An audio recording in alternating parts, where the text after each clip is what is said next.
मैं मटर छिल रही थी, मुझे बहुत फ़नी लग रहा था, मैंने सोचा मैं रिकॉर्ड कर लूँ। आज मैं पोहा बना रही थी।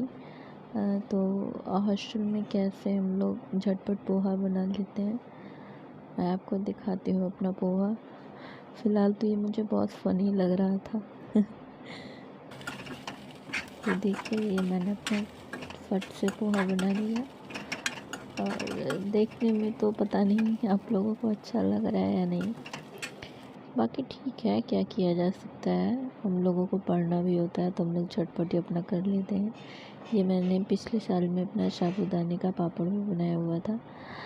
और ये देखिए मेरा पोहा बनके तैयार हो गया है। अगर आप लोगों को अच्छा लग रहा हो तो मुझे लाइक करिएगा, सब्सक्राइब करिएगा।